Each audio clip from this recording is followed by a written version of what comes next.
ప్రభును ప్రియరక్షకుడైన యేసుక్రీస్తు నామములో చేరవచ్చిన సంఘస్థులకు పెద్దలకు అందరికీ నా హృదయపూర్వక వందనాలండి. వాక్య ధ్యానం కొరకై యోహాను సువార్త 14వ అధ్యాయము 6వ వచనం చదువుతున్నాం చూడండి. యేసు, నేనే మార్గమును సత్యమును జీవమును, నా ద్వారానే తప్ప ఎవడనో తండ్రి వద్దకు రాడు. ప్రార్థన చేద్దామండి. పరలోకము రాజా, మీకు వందనాలు స్తోత్రాలు నాయన. మీ దయను బట్టి, మీ కృపను బట్టి నాయన మరొక పునరుత్థాన దినాన్ని మాకు ఈవిగా ఇచ్చి మీకు నామానికి మహిమార్థంగాను క్రమంగాను మర్యాదగా ఆరాధన కూటాన్ని జరిపించారు నాయన. అందుని బట్టి మీకు వందనాలు స్తోత్రాలు. అలాగే నాయన మరొకసారి తండ్రి శ్రేష్టమైన సమయానికి మమ్మల్ని తోడుకొని వచ్చి మీ మాటలు వినే భాగ్యాన్ని ఇచ్చారు. అందుని బట్టి మీకు వందనాలు స్తోత్రాలు. చదవబడిన లేఖన భాగం జీవం కలిగినది నాయన. నిలబడి నేను ఒట్టివాడును నాయన. చదవబడినటువంటి లేఖన భాగాన్ని మా అందరి కొరకు ఆశీర్వాదకరంగా మేలుకరంగా మార్చి మా అందరికీ అర్థమయ్యే రీతిలో మాతో మాట్లాడమని సహాయం చేయమని మా ప్రభువును ప్రియరక్షకుడైన యేసుక్రీస్తు నామములో ప్రార్థిస్తున్నాం తండ్రి, ఆమేన్. చదవబడిన వాక్య భాగం మరొకసారి చదువుదామండి. యోహాను సువార్త 14:6. యేసు, నేనే మార్గమును సత్యమును జీవమును, నా ద్వారానే తప్ప ఎవడనో తండ్రి వద్దకు రాడు. ప్రియులారా, యోహాను సువార్త మీకు గత భాగంలో చెప్పాను, అతి శ్రేష్టమైనటువంటి సువార్త అని మనం చెప్పొచ్చు. ఎందుకనంటే అందరూ రాయబడిన ఈ బైబిల్ గ్రంథంలో రాసిన వారు అందరూ కూడా దేవుని యొక్క పరిశుద్ధాత్మ ప్రేరణ చే రాస్తే, ఈయన మాత్రం స్వయంగా దేవుని యొక్క కుడిపార్శ్వమున ఆయన రొమ్మును ఆనుకొని ఉన్నటువంటి శిష్యుడిగా మనం యోహాను చూడవచ్చు. ఆ యోహాను అనే పేరుకి అర్థమే యేసు రొమ్మును ఆనుకొనిన వాడని అర్థం. ఆయన రాసినటువంటి సువార్త ఇది బహుశ్రేష్టమైన సువార్త. అయితే ఇక్కడ ఈ 14వ అధ్యాయంలో యేసే స్వయంగా మాట్లాడినటువంటి మాట ఒకటి మనం చదువుకున్నాం. అయితే యేసు ఏమంటున్నారంటే, ఆయన నేనే మార్గము, నేనే సత్యము, నేనే జీవము అంటున్నాడు ఆయన. అయితే ఇక్కడ ఆయన దేనికి మార్గం అని మనం ఆలోచించినప్పుడు, మనిషి జీవితంలోనికి మనిషిని దేవుడు యథార్థవంతులుగానే పుట్టించాడు. కానీ మనం అనేక తంత్రములు పెట్టుకున్న చేత మనం అనేకమైనటువంటి వ్యర్థమైన వాటిని ఆరాధించడం ద్వారా, లేదంటే వ్యర్థమైన వాటిని పూజించడం ద్వారా మనం ఏం తెచ్చుకున్నామనంటే, అంటే ఆజ్ఞాతిక్రమమే పాపం కదా. దేవుని మాట వినకపోవడం వలన మనం ఏం తెచ్చుకున్నామంటే పాపం తెచ్చుకున్నాం. మన యొక్క పాపంలో నుండి మనం నీతిమంతులుగా తీర్చబడాలన్నా, లేదంటే మనకు ఒక రక్షణ మార్గం కావాలన్నా, ఆ రక్షణ మార్గం ఎవరంటే మన ప్రభు అయిన యేసుక్రీస్తే. ఒకవేళ నిజంగా మనం పాపంలో నుంచి బయటపడాలి అని అంటే దానికి మార్గం ఎవరండి? ఇక్కడ యేసుక్రీస్తు వారే స్వయంగా అంటున్నారు, నేనే మార్గము. ఇక్కడ మనం ఒకటి గమనించాలి, నేను ఒక మార్గాన్ని అనట్లేదు యేసుక్రీస్తు. ఏమంటున్నాడండి? ఏమంటున్నాడు? నేనే మార్గాన్ని అంటున్నాడు. మనం సరిగ్గా గమనించాలి వాక్యాన్ని. నేనే మార్గాన్ని అంటున్నాడు తప్ప నేను ఒక మార్గాన్ని అంటలే. అంటే లోకంలో అనేకమైన మార్గాలు ఉన్నాయి, కానీ నేనే మార్గం. దేనికి? పాపంలో నుంచి బయటపడాలంటే, నీ పాపానికి నివృత్తి కలగాలంటే నేనే మార్గం. ఏమండి? అంత మాత్రమే కాదు, కానీ మరణం, పాపం అనేటువంటి ఆ యొక్క పాపపు స్థితి నుండి మనం ఎక్కడికి వెళ్ళామంటే మరణానికి అప్పగించబడ్డాం. ఆ మరణంలో నుంచి జీవంలోనికి దాటి రావాలన్నా కూడా ఎవరు మార్గం అండి? నేనే మార్గం అంటున్నాడు. ఎవరో? ప్రభు అయిన యేసుక్రీస్తు. అంత మాత్రమే కాదు, కానీ మనం ఈ యొక్క భక్తి జీవితంలో నుంచి ఈ యొక్క భక్తి చేసుకుని, లేదు ప్రభు అయిన యేసుక్రీస్తు రక్తంలో కడగబడి మనం నీతిమంతులుగాను పరిశుద్ధులుగాను తీర్చబడిన తర్వాత కూడా దేవుని రాజ్యానికి వెళ్ళాలంటే కూడా ఎవరి మార్గం అండి? దేవుని సన్నిధికి వెళ్ళాలన్నా కూడా ప్రభు అయిన యేసుక్రీస్తే మార్గం. అనేక రకాలైన మార్గాలు ఉన్నాయి. అందులో ఎవరెవరు ఏ మార్గాన్ని ఎంచుకున్నారో కొన్ని మాటలు చూద్దామండి. ఈ మాటనే ఇంకా కొద్దిగా బాగా వివరిస్తూ అపోస్తలుడైన పౌలు హెబ్రీలకు చెప్తున్నాడు. చూడండి, హెబ్రీలకు రాసిన పత్రిక 10వ అధ్యాయం 19వ వచనం నేను చదువుతున్నాను. చూడండి, సహోదరులారా, యేసు మన కొరకు ప్రతిష్ఠించిన మార్గమున, అనగా నూతనమైనదియు జీవం గలదియు ఆయన శరీరమును తెర ద్వారా ఏర్పరచబడినదియునైన మార్గమున ఆయన రక్తము వలన పరిశుద్ధ స్థలమునందు ప్రవేశించుటకు మనకు ధైర్యము కలిగి ఉన్నది గనుకను. మనం ఒకవేళ రక్షింపబడిన వారమై ఉన్నా, లేదంటే రక్షణ లేని వారమై ఉన్నా, ఎవరమైనా సరే మనకు మార్గం ఏదనంటే ఎవరు అనంటే, ఈ లోకంలో అనేకమైన నామాలు ఉన్నాయి, కానీ ఒక్క నామములోనే రక్షణ ఉంది.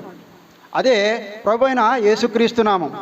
ప్రభు అయిన యేసుక్రీస్తు నామంలో తప్ప ఇంకెక్కడా రక్షణ లేదండి. అది అపోస్తులైన పౌలు గారు చెప్తారు.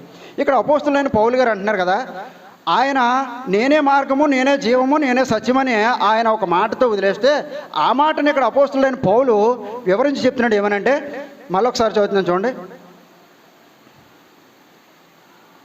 10వ అధ్యాయం 19వ వచనం. సహోదరులారా, యేసు మన కొరకు ప్రతిష్ఠించిన మార్గమున, యేసు ఆయన ప్రతిష్ఠించాడు. ఆ మార్గం మన ముందరుంచి మనకు మాదిరికరమైనటువంటి జీవితాన్ని ఆయన జీవించి వెళ్ళడం జరిగిందనమాట. ఆయన ఏర్పరిచినటువంటి మార్గంలో మనం నడుచుకోవాలన్నది ఆయనకు ఇష్టమై ఉన్నది. అయితే అది ఎలాంటి మార్గం అంటే నూతనమైనది, జీవము గలది. ఈ నూతనమైన మార్గంలో లేదంటే ఈ జీవము కలిగిన మార్గంలోనికి మనం మళ్ళాలి అంటే, మనం వెళ్ళాలి అంటే, మనం ఆ గమ్యాన్ని చేరుకోవాలంటే ఎవరి మార్గం అంటే ప్రభు అయిన యేసుక్రీస్తు మాత్రమే. ఎందుకని మనకు ఒక మార్గం ఉండాలి, ఎందుకొక మనకి ఒక దిశ ఉండాలి అని అంటే, రోమీలకు రాసిన పత్రిక చెప్తుంది కదా, మనందరం కూడా పాపులమండి. మనం అందరం కూడా దారి తప్పిపోయిన వారం, మార్గము తొలగిపోయిన వారం. మన హృదయపు ఆలోచన లేదంటే మన అంతరంగపు ఆలోచన కేవలం చెడ్డదని బైబిల్ చెప్తుంది. మనిషి కేవలం ఆయన ఆలోచన చెడ్డదని బైబిల్ చెప్తుంది. అంత మాత్రమే కాదు, కానీ ఇంకో వచనం చూడండి, కీర్తనల గ్రంథం 64 అధ్యాయం 4-6 చూడండి. వారు దుష్టక్రియలను తెలుసుకున్నటకు ప్రయత్నించుదురు, వెదకి ఉపాయం స్థిరపరచుకుందురు, ప్రతివాని హృదయాంతరంగము, చదవండమ్మా, అగాధం. ఏమండి, మనం స్టోరీ అంటే బైబిల్ గ్రంథంలో నుంచి ఒక ధనవంతుడు లేదంటే ధనికుడైనటువంటి ఆయన గురించి, లాజరుని గురించి మనం చదువుతాం. అక్కడ ఆయన చనిపోయి ఎక్కడికి వెళ్ళాడండి? చనిపోయి ఎక్కడికి వెళ్ళాడు? నరకానికి వెళ్ళాడు, నరకాగ్నిలోనికి వెళ్ళాడు. అక్కడి నుంచి ఆయన అబ్రహామును పిలుస్తున్నాడు, లాజరును పంపించని. అప్పుడు అబ్రహాం అంటున్నాడు, ఏమంటున్నాడంటే, నాకు మీకు మధ్యలో ఏముందంట? ఏముందండి? అగాధం. ఇక్కడికి యువతల నుంచి అవతల కానీ, అవతల నుంచి యువతలకు కానీ రావడానికి వీలు లేదు, మార్గం లేదు. మన మధ్యలో అగాధం ఉంది. ఇక్కడ భక్తుడు కీర్తన గ్రంథంలో 64-6 చరణంలో ఆయన అంటున్నాడు కదండి, వారు దుష్టక్రియలను తెలుసుకున్నట్టుగా ప్రయత్నించుదురు, వెదకి ఉపాయం స్థిరపరచుదురు, ప్రతివాని హృదయాంతరంగము ఎలాంటిదండి? అగాధం. అగాధం అంటే పాపపు కోపం. అంతే. కాబట్టి ఈ అగాధాన్ని మనం దాటి మనం రక్షించబడాలన్నా, లేదంటే రక్షకుడైనటువంటి దేవుని యొక్క సాన్నిధ్యంలో, దేవుని యొక్క సన్నిధిలో మనం నిలవాలన్నా కూడా మనకంటూ ఒక మార్గం ఉండాలి. ఆ మార్గము, ఆ దిశ, ఆ యొక్క దారి లేనప్పుడు, మనం దేవుడు లేని ప్రజలుగా ఉన్నప్పుడు, లేదంటే మనకి ఒక భక్తి జీవితం లేనప్పుడు, ఆయన ప్రభు అయిన యేసుక్రీస్తు వారు ఈ లోకానికి వచ్చి మనందరి కొరకు ఆయన శరీరాన్ని అప్పగించి, ఆయన శరీరమును దున్నవారి చేతికి అప్పగించడం ద్వారా మనందరికీ ఒక మార్గం ఏర్పడిందండి. దానినే వివరించి అపోస్తలుడైన పౌలు గారు హెబ్రీ పత్రికలో అంటున్నాడండి. ఆయన హెబ్రీలు రాసిన పత్రిక 10:19.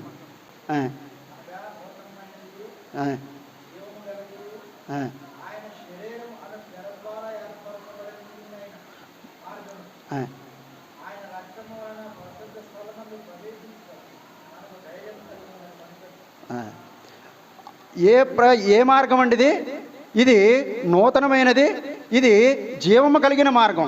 ఈ మార్గం ఏ మార్గం అంటే, ఇది దేని ద్వారా ఏర్పరచబడింది అంటే, మనకి ప్రభు అయిన యేసుక్రీస్తు శరీరం ద్వారా ఏర్పరచబడింది. ఆయన నీ కొరకు నా కొరకు ఆయన అప్పగించబడి, ఆయన శరీరం దున్నబడి, ఆయన రక్తమంతా కార్చబడి, ఆయన మరణించిన తర్వాత మనకి అంటే దేవాలయంలో 3 స్థలాలు, ఆవరణము, పరిశుద్ధ స్థలము, అతి పరిశుద్ధ స్థలం. ఈ మధ్యలో ఉన్నటువంటి తెర ఏదైతే ఉందో, అది ఆ పరిశుద్ధ స్థలంలోనికి ఎవరో కూడా రాకుండా ఉన్నటువంటి తెర, మార్గం లేనటువంటి అడ్డు తెర, మార్గాన్ని మూసేసినటువంటి అడ్డు తెర, అది చినిగి మనకి మార్గాన్ని ఏర్పరిచాడండి. అందుకని ఆయన అంటున్నాడు, నేనే మార్గము, జీవము, సత్యము. అయితే ఈ మార్గంలో మనలో ఉన్నటువంటి, మన హృదయంలో ఉన్నటువంటి అగాధాన్ని తొలగించుకోవాలన్నా కూడా ఆయనే మార్గమై ఉన్నాడు. ఇప్పుడు ఎవరెవరు ఏ మార్గాన్ని ఎంచుకున్నారో కొంచెం చూద్దాం. చూడండి, మనిషి పాపి అని మనకు తెలుసు. అయితే పాపి ఏం చేయాలో కూడా మనకు తెలుసు. కానీ మనం మొండి హృదయాలతో, మనం వాతవేయమనేటువంటి మనస్సాక్షితో మన పాపాలను మనం ఒప్పుకోవట్లేదండి. ఈ మార్గం ఏర్పరిచి ఆయన మనం ఏ జీవితాన్ని అయితే మనం జీవించాలో ఆయన మన ముందు నుంచి వెళ్ళినప్పటికీ కూడా ఆయన్ని మనం చేయవలసినటువంటి పని చేయలేకపోతున్నామండి. ఆదికాండము 3వ అధ్యాయము 8వ వచనం చదువుతున్నాను చూడండి. చల్లపూటను ఆదామును అతని భార్యయు తోటలో సంచరించుచున్న దేవుడైన యెహోవా స్వరమును విని, దేవుడైన యెహోవా ఎదుటికి రాకుండా తోట చెట్ల మధ్యను దాగుకొనగా. ఇక్కడ ఆదామును తన సృష్టిలో ఆయన 6వ దినమును చేసుకొని ఆయనకి సమస్తమైనటువంటి ఫలాలను అందించి ఆయన కష్టపడకుండా ఆయన జీవించే విధంగా ఆయన ఏర్పరిచి, ఆయనకు సాటి అయిన సహాయాన్ని ఏర్పరిచి 6వ దినాన్ని ఆయన చేసి ఆ తోట మధ్యలో పెట్టి, ఆ తోట మధ్యలో ఉన్న ఒక ఫలాన్ని తినొద్దు, కనవయాన్ని తినమని చెప్పినప్పుడు ఆయన ఏం చేశాడంటే ఆజ్ఞని మీరాడండి. ఆజ్ఞని మీరటమే కాకుండా ఈయన ఏం చేస్తున్నాడంటే 6వ రోజు ఆయన చేశాడు. ఇక్కడ 6వ అధ్యాయానికి వచ్చేటప్పటికే మానవుడు ఏమైపోయాడండి? ఆజ్ఞను అతిక్రమించేసి ఇక్కడ ఏమన్నాడంటే 3:8 చూడండి, మళ్ళీ చదువుతున్నాను. చల్లపూటను ఆదామును అతని భార్యయు తోటలో సంచరించుచున్న దేవుడైన యెహోవా స్వరమును విని, దేవుడైన యెహోవా ఎదుటికి రాకుండా తోట చెట్ల మధ్యను దాగుకొనగా, దేవుడైన యెహోవా ఆదామును పిలిచి నీవెక్కడున్నావని దేవుడు అడిగాడండి. అయితే దేవుడు చేసినటువంటి సమస్తాన్ని వదిలి, దేవుడిచ్చినటువంటి సమస్తాన్ని వదిలి ఈయన ఏం చేస్తున్నాడంటే ఆయనకు నచ్చినటువంటి దేవుడు ఏదైతే చెప్పాడో దానికి విరుద్ధమైనటువంటి పని చేసి ఆయన ఏం తెచ్చుకున్నాడండి? పాపం తెచ్చుకున్నప్పుడు పాపం ద్వారా ఈయనకి ఏం కలిగిందండి? ఈయన ఎక్కడ దాక్కుంటున్నాడు? ఈయన తోట చెట్ల మధ్యలో చెట్లలో దాక్కుంటున్నాడు. అంటే ఈయన వేసుకున్నటువంటి మార్గం ఏంటి? దాక్కునేటువంటి, అంటే దేవుడు ఏర్పరిచినటువంటి మార్గాన్ని కాకుండా వేరొక రూట్లో, అంటే దేవునికి సైతం మనం దొరకకుండా, లేదంటే దేవుడు నన్ను చూడకుండా నేను ఒక మార్గాన్ని ఏర్పరచుకుంటానని చెప్పేసి ఆదాము ఏం చేస్తున్నాడండి? ఆదాము ఒక మార్గాన్ని ఏర్పరచుకున్నాడు. అయితే ఈ మార్గం సరైనదేనండి? ఆదాము ఏర్పరచుకున్నటువంటి మార్గం సరైనదా? నువ్వు దాక్కుంటే, లేదు నువ్వు దాచిపెట్టుకుంటే, ఏమండి, మనం దాక్కుంటేనో మనం దాచిపెట్టుకుంటేనో అది కప్పిపోయేటువంటి పని కాదు మనం చేసింది. ఏమండి, మన తప్పులు ఏమండి ఆయన ముఖంలో తేటగా కనపడతాయి. మన రహస్య పాపాలన్నీ కూడా మనం వాక్యంలో ఉన్నప్పుడు ఆయన ముఖంలో తేటి చూసినప్పుడు మన రహస్య పాపాలన్నీ కూడా తేటగా కనపడతాయి. అయితే ఆదాము ఏర్పరచుకున్న మార్గం ఏంటంటే ఆయన చెప్పిన మార్గంలో నడవట్లేదు, ఆయన మాట ప్రకారం ఆ మార్గంలో నడవట్లేదు. కానీ ఈయనకు ఒక మార్గం ఏర్పాటు చేసుకున్నాడండి. ఎక్కడికి అనంటే తోట చెట్లలో దాక్కోవడానికి ఈయన ఒక మార్గం ఏర్పాటు చేసుకున్నాడు. అయితే ఆయన ఏర్పరచుకున్న మార్గం ఆయన్ని కప్పిపెట్టిందండి? దాచిపెట్టిందా? ఆయన దాక్కోవాలనుకున్నాడు కానీ దాక్కోనిచ్చిందా? పాపం దాక్కోనివ్వదండి. మన పాపం మనల్ని పట్టుకుంటుంది అని చెప్పి బైబిల్ గ్రంథం చెప్తుంది. మన పాపం మనల్ని పట్టుకుంటుంది, అది నరకానికి ఈడ్చుకెళ్తుంది, పాతాళానికి పంపిస్తుంది. ఏమండి, అంత మాత్రమే కాదు కానీ యుగయుగాలు మండే అగ్నిగుండంలో మనల్ని పాలు పంపులు చేస్తుందండి, మనల్ని పాలివారిగా చేస్తుందండి. మన పాపం మనం దాచుకుంటేనో దాగేది కాదు. మన పాపం ఒప్పుకొని విడిచిపెడితే మనం నీతిమంతులుగా, మనల్ని యొక్క సమస్తమైన దుర్నీతి నుండి ఆయన కడిగి పవిత్రపరిచి మనల్ని పవిత్రులుగా చేస్తాడండి. ఆదామును చూడండి, 9వ వచనం చదువుతున్నాను. దేవుడైన యెహోవా ఆదామును పిలిచి నీవు ఎక్కడ ఉన్నావని నేను. అందుకు అతడు నేను తోటలో నీ స్వరం విన్నప్పుడు దిగంబరిగానే ఉంటుంది కనుక భయపడి దాగుకుంటున్నా నేను. అందుకు ఆయన నీవు దిగంబరవని నీకు తెలిపినవాడెవడు అని. ఈ సంభాషణ అంతా అయిపోయిన తర్వాత లాస్ట్కి వస్తే అక్కడ ఏం జరిగిందంటే లాస్ట్ వచనం చూడండి. అప్పుడు ఆయన ఆదామును వెళ్ళగొట్టి ఏదేను తోటకు తూర్పు దిక్కున కెరూబులను జీవవృక్షమునకు పోవు మార్గమును కాచుటకు ఇటు అటు తిరుగుచున్న ఖడ్గజ్వాలలను నిలవబెట్టెను. నీవు ఎంచుకున్నటువంటి మార్గం ఏదైనా అది దేవునికి ఇష్టమైనదా కాదో మనం యోచించాలండి. మనం దాక్కోవాలనుకుంటేనో లేదా మనం దాచిపెట్టుకోవాలనుకుంటేనో అది దాగేది కాదు, మనల్ని దాచేది కాదండి. మన పాపం మనల్ని పట్టుకుంటుంది, బయటికి లాక్కొస్తుంది, మనల్ని బయటికి గెంటి వేస్తుంది. దేవుని సన్నిధికి దూరం అవుతాం, దేవునికి దూరం అవుతాం, సహోదరులకు దూరం అవుతాం, ఏమండి దేవుని యొక్క సహవాసానికి దూరం అవుతాం. మనల్ని ఎక్కడికి తీసుకెళ్తుందంటే ఏమండి అగ్నిజ్వాలలో, ఏమండి అది రెండో మరణానికి తీసుకెళ్తుంది మనల్ని. అంత మాత్రమే కాదు కానీ యుగయుగాలు మనల్ని కాలేటొచ్చిగా మనల్ని చేస్తుందండి. దేవుని సన్నిధిలో మనకి ఎప్పుడైతే దేవుడు మనల్ని భ్రష్ట మనసుగా అప్పచెప్పాడో మనం దేవుని సన్నిధికి రామండి. దేవుని సన్నిధికి రాం. ఆయన మార్గాన్ని విడిచిపెడతాం. మనం ఎక్కడైతే మనం కూర్చోకూడదో, ఎక్కడైతే మనం ఉండకూడదో, ఎక్కడైతే మనం మాట్లాడకూడదో అక్కడే మనం మాట్లాడతామండి. అలాంటి మార్గాన్ని ఎంచుకున్నట్లయితే ఆదాము ఏం చేయబడ్డాడండి? ఆదాము దాక్కోవాలనుకున్నాడు కానీ ఆగబడ్డాడండి. దాచిందా పాపం? ఏమండి ఆదాము ఎంచుకున్నటువంటి మార్గం ఆయన దాచలేకపోయింది. ఏమండి అంతేగానే నీ మార్గం కాదు, నేనే మార్గం నీకు అంటున్నాడండి యేసుక్రీస్తు. ఏమంటున్నారండి ఆయన? నీవు ఎంచుకున్నటువంటి మార్గం నిన్ను దాచదు, నీ పాపాన్ని దాచిపెట్టదు, నిన్ను దాక్కోనేవదు, ఈడ్చుకొస్తుంది బయటికి. నీ పాపం నిన్ను పట్టుకొని ఈడ్చుకొచ్చి నిన్ను నరకపాత్రునిగా చేస్తుంది. కాబట్టి ఈ నరకం నుంచి తప్పించబడాలంటే, ఈ పాపం నుంచి విమోచన కావాలంటే, ఈ పాపం నుంచి నువ్వు రక్షించబడాలంటే నేనే మార్గం అండి. ఆదామును చూసారా ఏం చేసిందో? 24 వచ్చిన మళ్ళీ చదువుతుందని చూడండి. అప్పుడు ఆయన ఆదామును వెళ్ళగొట్టి ఏదైనా తోటకు తూర్పు దిక్కున కెరూబులను జీవవృక్షమునకు పోవు మార్గమును కాచుటకు ఇటు అటు తిరుగుచున్న ఖడ్గజ్వాలను నిలవబెట్టెను. ఏమండి మన పాపములు మనం ఒప్పుకోకుండా, ఆయన మాట వినకుండా, ఆయన మార్గంలో ఆయన ఏ మార్గాన్ని అయితే నూతనపరిచి జీవము గలగా చేసి మన ముందుంచాడో ఆ మార్గాన్ని మనం అంగీకరించకుండా వేరొక మార్గం మనం చూసుకున్నట్లయితే, ఏమండి వేరొక మార్గాన్ని మనం చూసుకున్నట్లయితే మనం ఎంత మాత్రం కూడా రక్షించబడమండి. ఏమండి ఈ ఆదాము అనుకున్నాడు నేను దాక్కుంటాను, దేవుడు చూడలేడేమో అనుకున్నాడు. కానీ దేవునికి స్పష్టంగా ఆయన సృష్టంలోని ప్రతీది కూడా ఆయన స్పష్టంగా చూడగలడు. ఆయనకు మరుగై ఉన్నది ఏదీ లేదండి. యోబు భక్తుడు అంటున్నాడు చూడండి ఒక మాట. యోబు గ్రంథం 11వ అధ్యాయం 11 చదువుతున్నాను చూడండి. పనికిమాలిన వారు ఎవరెవరో ఆయన ఎరుగుదురు కదా, పరిశీలన చేయకయే పాపము ఎక్కడ జరుగుచున్నదో ఆయన తెలుసుకొనును కదా. ఏమండి మనకి మీకు ఈ మాట అర్థమైందండి? మళ్ళీ ఒకసారి చదువుతున్నాను చూడండి. పనికిమాలిన వారు ఎవరెవరో ఆయనే ఎరుగుదురు కదా, పరిశీలన చేయకయే పాపము ఎక్కడ జరుగుచున్నదో ఆయనే తెలుసుకున్నాను కదా. ఏమండి ఆయన చెవు కడ్డెట్టుకుని వినక్కర్లేదు, చేతులు కడ్డెట్టుకుని చూడక్కర్లేదు, ఆయన పరిశీలన చేయక్కర్లేదు. అసలు ఆయన అంటే గమనించవలసిన పని లేదు ఆయనకి సమస్తము తేటగా తెలుసు. యోబు భక్తుడు ఏమంటున్నాడంటే ఆయన పరిశీలన చేయవలసిన లేదు, అసలు సమస్తం ఆయనకి తేటగా కనపడుతుంది అంటున్నాడండి. ఆయన సమస్తాన్ని ఎరిగిన దేవుడు, సమస్తాన్ని చూడగలిగిన దేవుడు అండి.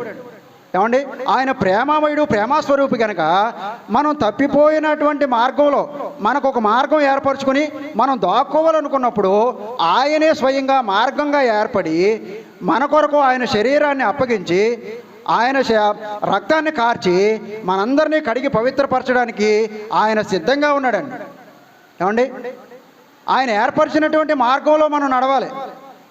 ఏమండి ఆయన నడవమన్నటువంటి మార్గంలో మనం నడిస్తే మనకు రక్షణ భాగ్యం కలుగుతుందండి. ఈయన దాక్కోవాలనుకున్నాడు, అంటే దేవునికే కనపడకుండా ఉందామనుకున్నాడు, కానీ ఈయన దాక్కోలేకపోయాడండి. ఏమండి మన పాపం మనల్ని దాక్కోనివ్వదు, అయితే మనల్ని బయటికి లాక్కొచ్చి మనల్ని అగ్నికి పాత్రలుగా చేస్తుందండి. చిన్న కుమారుడు కూడా అనుకున్నాడండి, దూరదేశం వెళ్ళిపోదాం అనుకున్నాడు. ఇక్కడైతే ఆడు చూస్తాడో, ఈ ఈదులోకి వెళ్తే వీళ్ళు చూస్తారో, లేదంటే ఆ ఈదులో ఉంటే వాళ్ళు చూస్తారో, లేదంటే దేవునికి దూరంగా వెళ్ళిపోవాలి. ఆ యొక్క కథ సారాంశం ఏంటంటే దేవునికి దూరంగా వెళ్ళిపోవాలనుకున్నాడంటండి చిన్న కుమారుడు ఏమనుకున్నాడండి? దేవునికి దూరంగా వెళ్ళిపోవాలనుకున్నాడు. దూరదేశం వెళ్ళిపోయాడు. ఎందుకనే అంటే ఇక్కడైతే అడ్డు వస్తుంది, ఇక్కడైతే చూసేస్తారు, లేదంటే అక్కడైతే పట్టేసుకుంటారు అనేసి దూరదేశం వెళ్ళిపోదాం అనుకున్నాడు. దేవునికి దూరంగా వెళ్ళిపోదాం అనుకున్నాడంట. అయితే నువ్వు ఎక్కడున్నప్పటికీ, నువ్వు ఏ స్థానంలో ఉన్నప్పటికీ ఆయన సమస్తము తేటగా చూడగలిగినటువంటి దేవుడైన ఆదాము తన పాపంతో ఒక మార్గం ఏర్పరచుకుని ఆ మార్గంలో దాక్కోవాలనుకున్నాడు, కానీ దాగలేకపోయాడండి. ఇంకొక ఆయన మనం చూస్తామండి. ఆయన ఎవరంటే యెహోషువ కాలంలో ఒక పట్టణానికి, ఆ పట్టణాన్ని దహించి వేసినప్పుడు, ఆ ఎరుకో గోడలు కూల్చివేసి ఆ పట్టణాన్ని ఇశ్రాయేల్ చేతులకు అప్పగించినప్పుడు యెహోషువకి దేవుడు ఆజ్ఞాపిస్తాడు, అందులోది అన్నీ కూడా అంతా శపితమైంది, అందులోది మీరు ఏది ముట్టుకోకూడదు అన్నప్పుడు ఒక ఆయన ఉన్నాడండి. ఆయన పేరేంటంటే, ఈయన పేరు మూడు అక్షరాలే, ఆయన పేరు 3 అక్షరాలే. ఈయన ఆదాము అయితే ఆయన ఆకానండి.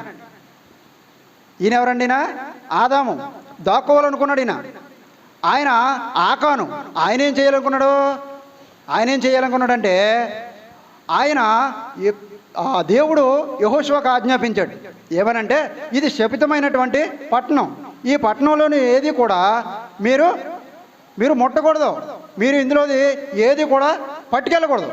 కొన్ని పట్టణాలు ఆయన వారి చేతికి అప్పగించినప్పుడు అందులోది పట్టుకెళ్ళమన్నాడు, అందులోది పంచుకోమన్నాడు, అవన్నీ చేశారు. కానీ ఇశ్రాయేలీల్లో ఒకడైనటువంటి ఆకాను ఏం చేశాడంటే, అందులో ఒక మంచి ఒక షేనారు వస్త్రాన్ని, కొంత వెండిని, కొంత బంగారాన్ని తీసుకొచ్చి ఆయన యొక్క గుడారంలో కప్పిపెట్టేశాడండి. ఆయన యొక్క గుడారంలో కప్పిపెట్టేశాడు. కప్పిపెట్టేసి ఏమెరగనట్టుగా సమాజంలో కలిసిపోయాడు. కలిసిపోయి వాళ్ళతో పాటు వెళ్తున్నాడు యుద్ధానికి వెళ్ళి ముందరికి వెళ్తలేదు. ఎందుకంటే పాపం చేసినోడికి భయం ఉంటుందండి. అయితే ముందుకు వెళ్లకుండా వెనకాల ఎక్కడెక్కడ ఉండి వచ్చేస్తున్నాడు, ఓడిపోతున్నారు వాళ్ళు, ఇశ్రాయేలీలు వచ్చేస్తున్నారు. అయితే యెహోషువ ప్రార్థన చేసినప్పుడు దేవుడు చీట్లు లెక్క ఆయనకి ఆలోచన చెప్పినప్పుడు చీటీ వేస్తే ఆకాను పేరు మీద వచ్చిందండి. ఆకాను పేరు మీద వచ్చినప్పుడు అప్పుడు ఏమయ్యాడండి? ఆకాను పట్టబడిపోయాడు.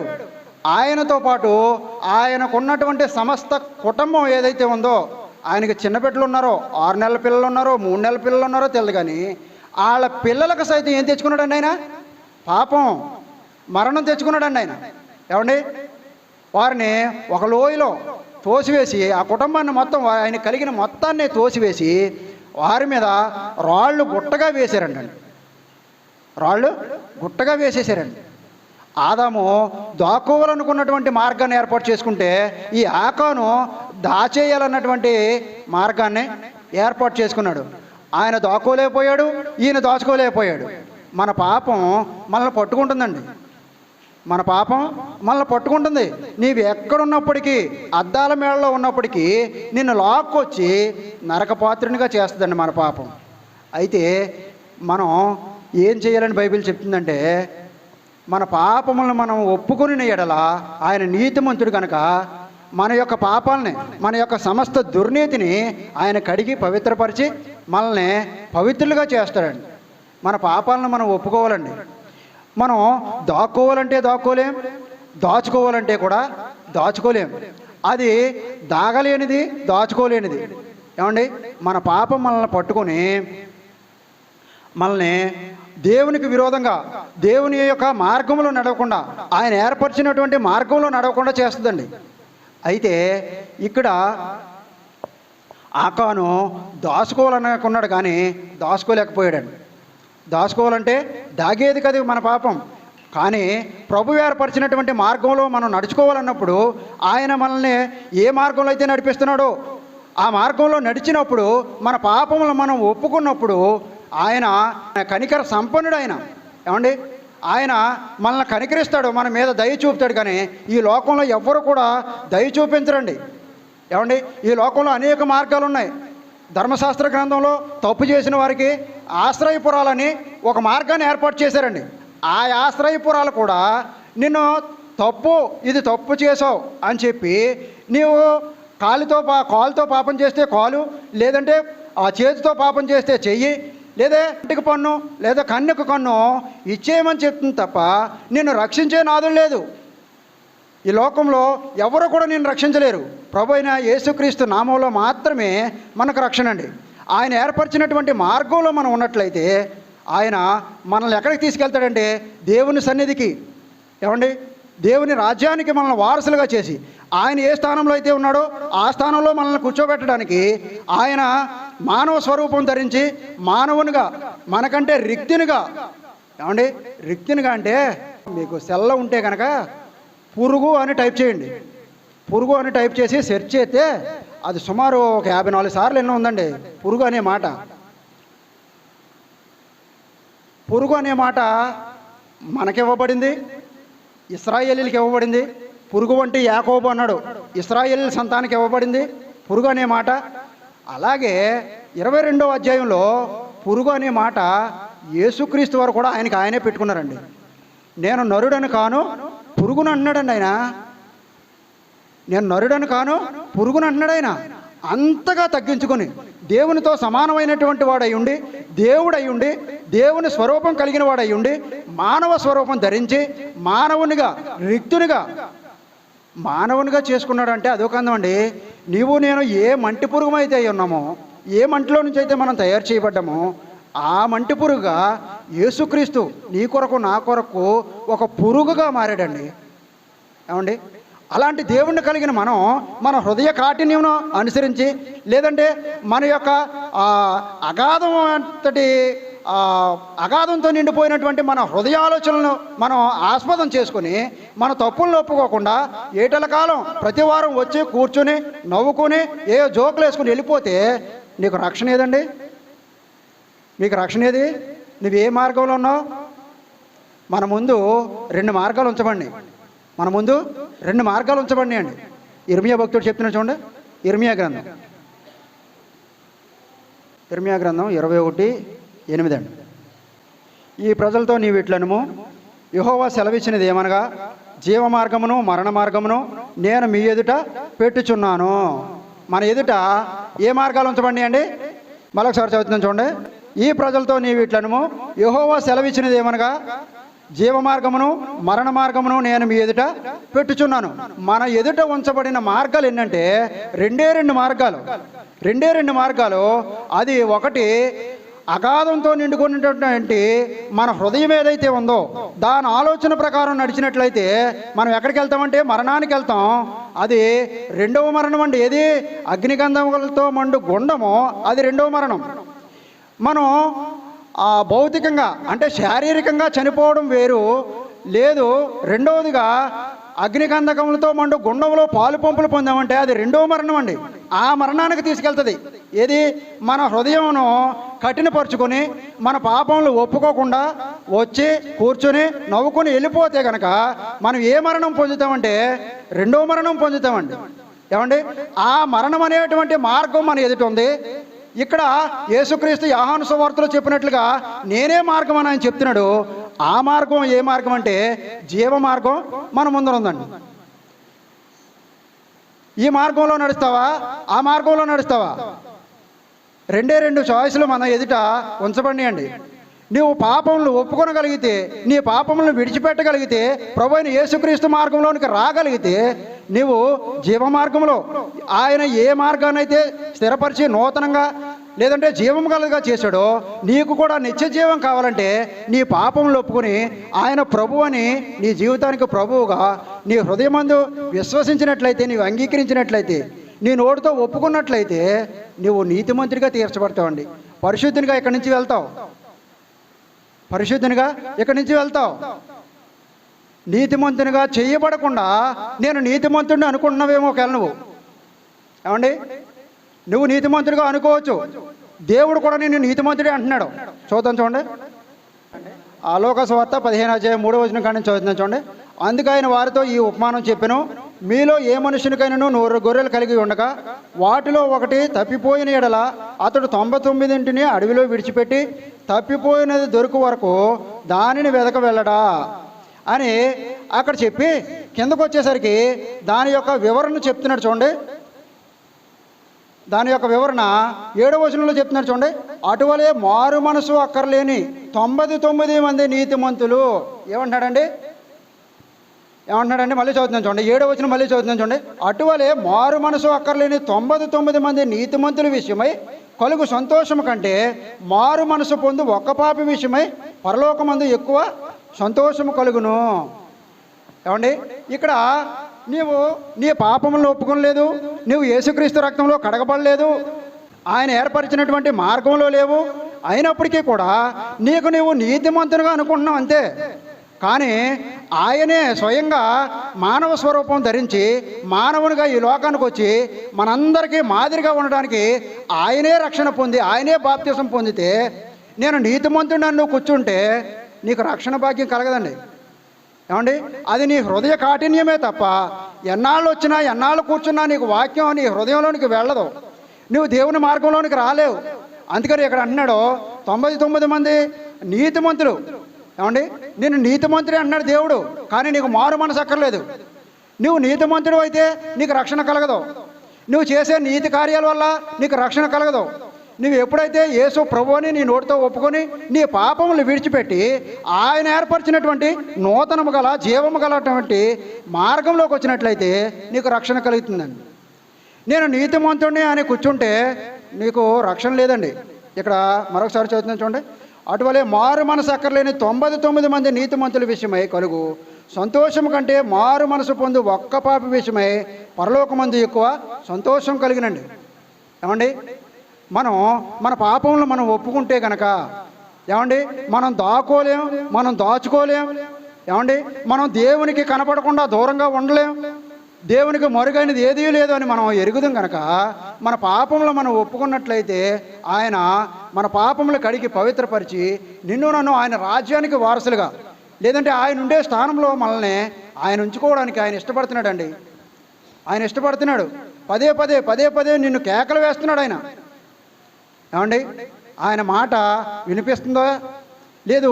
నేను నీతిమంతుడు అనేటువంటి భ్రమలో ఉన్నవా, ఆ మార్గంలో ఉన్నవా నువ్వు? అది మరణ మార్గం.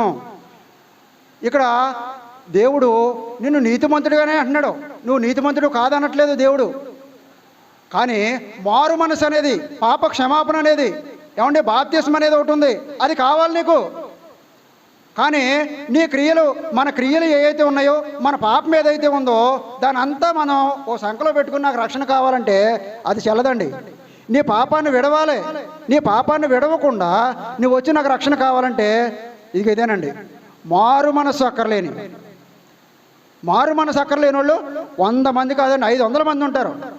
కానీ మారు మనసు కలిగిన వాడు, మారు మనసు పొందేటువంటి వాడు, పాపక్షమాపణ పొందగలిగిన వ్యక్తి ఒక్కడుంటే ఆయన్ని బట్టి పరలోక రాజ్యంలో ఆనందం. ఈ వచనంలో 2 ఆలోచనలు ఉన్నాయండి. ఒకటి ఆలోచించండి. 99 మందిని విడిచిపెట్టేసి 99 మంది కాదండి, 599 మంది ఉన్నా కూడా మారు మనసు అక్కర్లేని వాళ్ళని దేవుడు విడిచిపెడతాడో. నువ్వు విడవబడే మార్గంలో ఉన్నావా, ఎత్తబడే మార్గంలో ఉన్నావా? రెండోది, 500 మంది ఉన్నా సరే, 600 మంది ఉన్నా సరే, నువ్వు రక్షణ పొందగలిగితే, ఆ ఆలోచన నీకుంటే, యేసుక్రీస్తునందు నువ్వు విశ్వాసం ఉంచగలిగితే, మారు మనసు పొందాలి అనే ఆశ నీలో ఉంటే 599 మందిని కూడా పక్కన పెట్టి నిన్ను రక్షించడానికి దేవుడు సిద్ధంగా ఉన్నాడు. ఉత్తు 99 మందిని కాదు, 1099 మందిని అయినా సరే విడిచిపెట్టి నిన్ను రక్షించడానికి ప్రభువైన యేసుక్రీస్తు సిద్ధంగా ఉన్నాడు. పొందుతావా మారు మనసు? వస్తావా రక్షణ మార్గంలోకి? రాగలవా యేసుక్రీస్తు ఏర్పరిచినటువంటి జీవం గల మార్గంలోనికి? ఆఖరుగా ఒక మాట చదువుకుని మనం ముగించుకుందాం. చూడండి, అదే యోహాను సువార్త 5వ అధ్యాయము 24వ వచనం. నా మాట విని నన్ను పంపిన వాని యందు విశ్వాసం ఉంచువాడు నిత్య జీవం గలవాడు, వాడి తీర్పులోనికి రాక మరణంలో నుండి జీవంలోనికి దాటి ఉన్నాడని మీతో నిశ్చయముగా చెప్పుచున్నాను. ఆయన మాట వింటే, ఆయన ఏర్పరిచినటువంటి మార్గంలో నడిస్తే, ఆయన ప్రభువుగా ఒప్పుకుంటే, నీ పాపములను ఒప్పుకొని విడిచిపెడితే నీవు రక్షణ మార్గంలోనికి, మరణంలో నుంచి జీవంలోనికి, ఆ మార్గంలోనికి వస్తావు. మరణంలో నుంచి జీవంలోనికి నడిపించగలిగినటువంటి మార్గం ఏదైనా ఉందంటే అది ప్రభువైన అయిన యేసుక్రీస్తు ఏర్పరిచిన ఆయన శరీరం అనే మార్గమే, ఆయన కార్చినటువంటి రక్తమే ఆ మార్గంలో నడిపించగలిగేది. ఇంకే నామమున కూడా మనకు రక్షణ లేదండి. అవునండి, ఈ రక్షణ మనం పొందుకోవాలంటే ఏమండి 2 సార్లు చనిపోవాలా, 2 సార్లు పుట్టాలా? ఏమండి, 2 సార్లు చనిపోవాలా, 2 సార్లు పుట్టాలా? ఒక్కసారే పుడితే 2 మరణాలు. ఏంటండి? ఒక్కసారే పుడితే 2 మరణాలు. భౌతికంగా చనిపోతాం, మళ్ళీ ఎక్కడికి వెళ్తాం? నరకానికి వెళ్తాం, నరకపాత్రలకు వెళ్తాం. కానీ నూతనంగా జన్మిస్తే నువ్వు మనిషిగా జన్మించవు, కానీ నూతనంగా దేవుడు ఏర్పరిచినటువంటి నూతన మార్గంలో నూతనంగా జీవము గలవాడిగా, నిత్య జీవము గలవాడిగా నువ్వు జన్మించగలిగితే, ఏమండి, నువ్వు జన్మించగలిగితే మనకు రక్షణ అండి. ఏమండి? దేవుడు ఏర్పరిచిన మార్గంలోనికి మనం వద్దాం. మనం నీతిమంతులం అనుకుంటే మనం నీతిమంతులం కాదండి. దేవుడు కూడా మనల్ని నీతిమంతులే అంటాడు. కానీ మారు మనసు అక్కర్లేకపోతే కనుక నీకు రక్షణ భాగ్యం లేదండి. ఆఖరిగా ఒకసారి ఫస్ట్ చదువుకున్న వచనం చదువుకుందాం. చూడండి, యోహాను సువార్త 14:6. యేసు, నేనే మార్గమును సత్యమును జీవమును, నా ద్వారానే తప్ప ఎవడనో తండ్రి వద్దకు రాడు. యేసుక్రీస్తుని ఎవరైతే ఆ ప్రభువుగా ఒప్పుకుంటారో, తన పాపములను విడిచిపెడతాడో వాళ్ళందరినీ కూడా ఆయన ఆత్మచేత నడిపించి వారిని అందరినీ కూడా ఆయన కుమారులుగా స్వీకరించడానికి ఆయన ఎప్పుడూ సిద్ధంగా ఉన్నాడండి. ఆయన ఎప్పుడూ సిద్ధంగా ఉన్నాడు. మనం ఉన్నటువంటి మార్గాన్ని విడిచిపెట్టి ఒకవేళ నువ్వు దాక్కోవాలనుకుంటున్నావేమో, లేదు నువ్వు దాచిపెట్టాలనుకుంటున్నావేమో, అది దాగదో, దాచుకోలేం, దాచిపెట్టలేం. అది మనల్ని బయటికి లాక్కొస్తుంది, నరకపాత్రులుగా చేస్తుందండి. ప్రభువైన యేసుక్రీస్తుని ఈ క్షణమే, ఏమండి, ఇదే మిక్కిలి అనుకూల సమయం అంటున్నారు బైబిల్ గ్రంథం. ఇంకొక క్షణం మనకు ఉంటుందో లేదో తెలియదు. ఈ క్షణం మనం శ్వాస పీలుస్తున్నాం, మరుక్షణం మనం పీలుస్తామో లేదో కూడా తెలియదండి. ఏమండి? దేవుడు తన పరిశుద్ధ లేఖను మన అందరి వెనుకల్లో దీవించిన కాక. వందనాలండి అందరికీ.